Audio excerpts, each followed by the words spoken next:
এছাড়া কি করতে পারে? বিএনপি কি মারতে পারে? বিএনপি কি জেলে দিতে পারে? আমি বলি কি করতে পারে? বিএনপি এছাড়া কিছুই করার নাই। তার বাড়ি ঘর দখল করতে পারে। আপনার পার্টির লিডারশিপ রিবিল্ড করতে হবে। যারে তারে আইনা পার্টির লিডারশিপ বসাইলে হবে না। আপনি যেখানে বলছেন যে মানুষটাকে চিরস্থায়ী বহিষ্কার করবে, সেই মানুষটার কিন্তু একটা সিন্ডিকেট আছে। যে বিএনপি বড় রাজনৈতিক দল, সমাজে যারা চোর বাটপার বদমাইশ আছে তারা সবাই বিএনপি করতে চায়। আজকে এটা বলেন যে এই সিন্ডিকেট আমি রাখবো না, কি হবে? একটা ইলেকশন হারেন, এই দেশের মানুষ আপনাকে বলবে আপনি লিডার। ওই মানুষকে ততদিন তা তুলবে। আপনার এই ফর্মুলা এখানে, এটা আপনার আমেরিকার ইউনিভার্সিটি না, sorry to say. Exactly, that's my point মনিয়াপা, দ্যাটস মাই পয়েন্ট। যে প্রশ্নটা তাহলে হওয়া উচিত যে আমি বুঝলাম এরা হাইব্রিড, তাহলে কোশ্চেন হলো আপনার পার্টির মধ্যে হাইব্রিড যেন তৈরি না হয় তার কি প্রসেস? আমি বিএনপির ক্ষেত্রে একই জায়গায় আসবো মনিয়াপা, আমি মানে নট যে আমি আরেক পার্টির লোক এই জায়গা থেকে, আমি কনস্ট্রাকটিভ আলোচনা করতে চাই। আমি আপনার একটা পয়েন্টকে খুব এমফেসাইজ দিব, সে পয়েন্টটা হলো যে বিএনপি বড় রাজনৈতিক দল, সমাজে যারা চোর বাটপার বদমাইশ আছে তারা সবাই বিএনপি করতে চায়। কেন চায়? কারণ বিএনপি ক্ষমতার কাছাকাছি বলে মনে করে। এটা বিএনপির দোষ না, এটা আমি এগ্রি করি। আপনার এই পয়েন্ট আমি 100% এগ্রি করি। এই লুটপাট করা লোকেরা ওনার পার্টিতে যাবে না, কারণ ছোট। মান্নাবাইয়ের পার্টিতে যাবে না, ছোট, কিন্তু বিএনপিতে যাবে, এগ্রি করি। কিন্তু পয়েন্ট হলো এটা তো বিএনপির জন্য লায়াবিলিটিস। তাহলে আমাদের একটা সিস্টেম তৈরি করতে হবে বিএনপির মধ্যে, যেই সিস্টেমটা এই রিস্কটাকে মিটিগেট করবে, এইটাকে কমায় নিয়ে আসবে। এই লোকেরা যাতে এসে করাপশন না করতে পারে, সন্ত্রাস না করতে পারে, আমি সেটাকে ডেভেলপ করব। তাহলে আমি কিভাবে করব সেই প্রশ্নটা আপনার তুলতে হবে।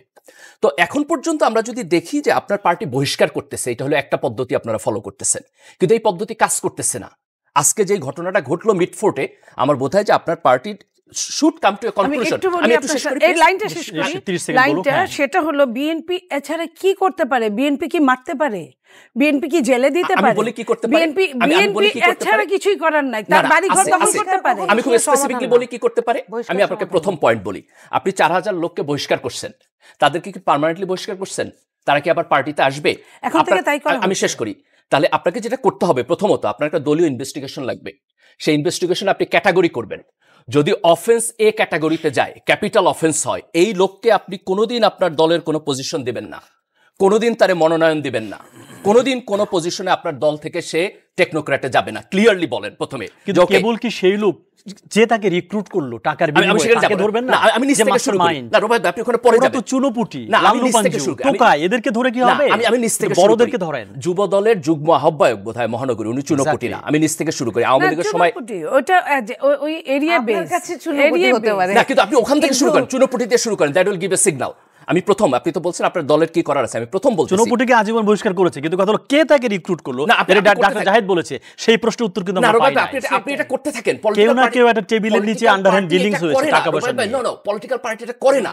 তারা আজকে বহিষ্কার করে কালকে নিয়ে নেয়, তারপর বহিষ্কারের কোনো মিনিং থাকে না। আজকে বিএনপি এটা বলুক স্পষ্টভাবে যে আমরা ক্যাপিটাল অফেন্সে কাউকে বহিষ্কার করলে তারে আমি আর কোনোদিন পার্টিতে নিব না, ইম্প্যাক্ট পড়বে। Point number 1। পয়েন্ট নাম্বার 2, আপনার পার্টির লিডারশিপ রিবিল্ড করতে হবে। যারে তারে আইনা পার্টির লিডারশিপ বসাইলে হবে না। আমাকে যদি একটু আত্মসমালোচনা করেন, আমি 2 মিনিট করে আপনাকে দেই প্লিজ। আমি আত্মসমালোচনাটা আপনার করি। সেটা হলো যে সাধারণত করে না, এইজন্য ভালো লাগছে। আপনি যেখানে বলছেন যে মানুষটাকে চিরস্থায়ী বহিষ্কার করবে, সেই মানুষটার কিন্তু একটা সিন্ডিকেট আছে, এটা আপনাকে ধরতে হবে। আমি সরি টু সে, আমি বলছি এই সিন্ডিকেটকে সে যে কোনো ভাবে খুশি করতে চেষ্টা করে। এই সিন্ডিকেট যতদিন থাকবে ওই মানুষকে ততদিন তা তুলবে। আপনার এই ফর্মুলা এখানে, এটা আপনার আমেরিকার ইউনিভার্সিটি না, সরি টু সে। নো মনিয়াপা, আমি খুব স্পষ্টভাবে বলি, লুটপাটকারী যাতে না হতে পারে। মনিয়াপা, জুলাইয়ের পরে আজকে বাংলাদেশ এমন একটা জায়গায় দাঁড়িয়েছে, এই ট্র্যাডিশনাল চিন্তার বাইরে আইসা আপনার পার্টির 2-4 জন leader with the leadership of Tarique Rahman should stand. এই রাজনীতি আমরা করব না, এই সিন্ডিকেট আমি কেয়ার করি না, আমি বাদ দেব। আমার দলের ক্ষতি হবে, আমি একটা রিফরমেশন পিরিয়ডের মধ্যে দিয়ে যাব। এই দেশের তরুণরা, এই দেশের জনগণ আমাকে সাপোর্ট করবে। সাহস করে এটা যদি ব্রেক করে এই লিডারশিপ আপনি গ্রো করতে না পারেন, কোনোদিন আপনার পার্টি ভালো হবে না, কোনোদিন হবে না। আজকে দিস ইজ দ্য টাইম। চিন্তা করেন যে আমরা যে সমস্ত গার্বেজ রাজনীতি করছি গত 10, 15, 20 বছর এই দেশে, 91-এর পরে আর করব না। Let us stand for that. আমি তো আপনার পার্টির লোক না, কিন্তু আমি দ্বিধাহীনভাবে স্বীকার করি যে আপনার পার্টির এটা প্রবলেম, এটা আপনার দোষ না যে করাপ্ট লোকের আসে। আপনিও আজকে দাঁড়ায় বলেন যে এটা আমার প্রবলেম, আমি এটা সলভ করব। আমি আপনাকে রাজনৈতিকভাবে অ্যাটাক করবো না, আমরা দেশের জন্য একসাথে করি। আজকে এটা বলেন যে এই সিন্ডিকেট আমি রাখবো না, কি হবে? একটা ইলেকশন হারেন, এই দেশের মানুষ আপনাকে বলবে আপনি লিডার। একটা ইলেকশন হারেন, কিচ্ছু যায় আসে না। আপনি সিন্ডিকেট বাদ দিয়ে একটা ইলেকশন হারেন, এটা হাই টাইম। বিএনপি এরকম একটা কমফোর্টেবল ইলেকশনের সামনে আছে, এই পদক্ষেপ টাফ ভাবে নিলেও এই ইলেকশনটা তারা সম্ভবত না, আমি নিশ্চিতভাবে বলছি হারবেও না। এখনই নেওয়ার জন্য সবচেয়ে ভালো সময়। আপনি যদি হারেনও, হ্যাঁ, আপনি সত্যিকারের রাজনীতি তৈরি করবেন।